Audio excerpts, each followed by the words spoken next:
Eto na ang tambayan ng mga mahilig saan. MILF, MILF, My Intimate Love and Fantasies.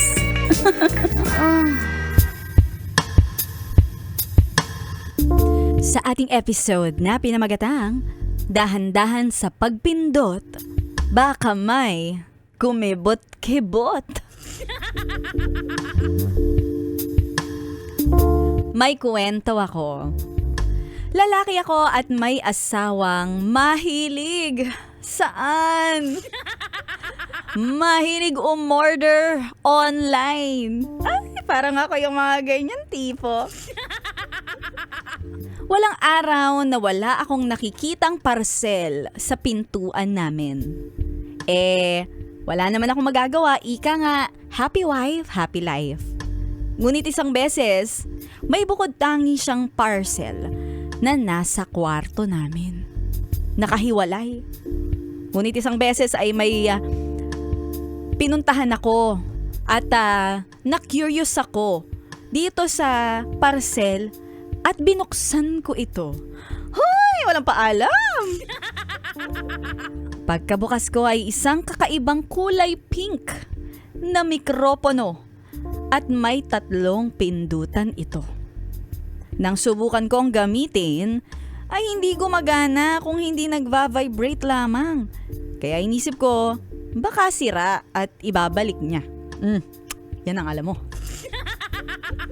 Kinabukasan galing trabaho ay pagkatapos kong maligo, nahiga na ako at kinuha ko ang remote ng aircon. Pero nagtataka ako dahil may isang susi ng kotse katabi nito. Susi ng kotse.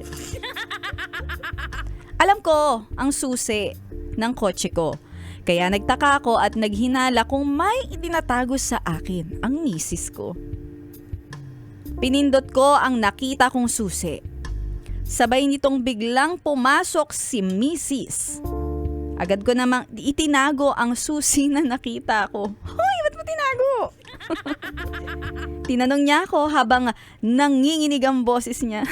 Honey, may nakita ka bang kakaibang remote?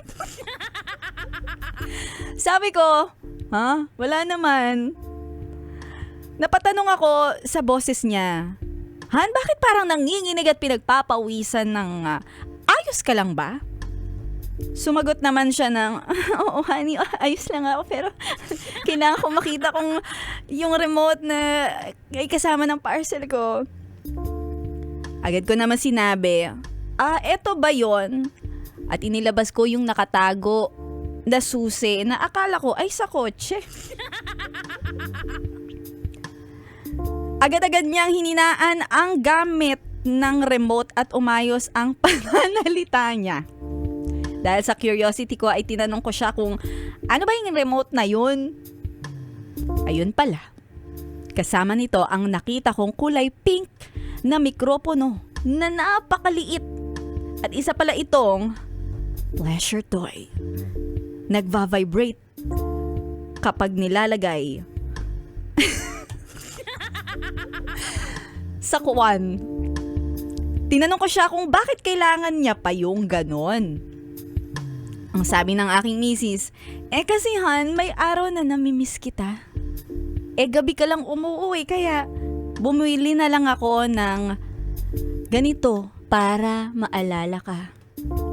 Sumagot naman ako, ngayon na nandito ako, gawin natin ang ginagawa mo. Yung ginagawa mo.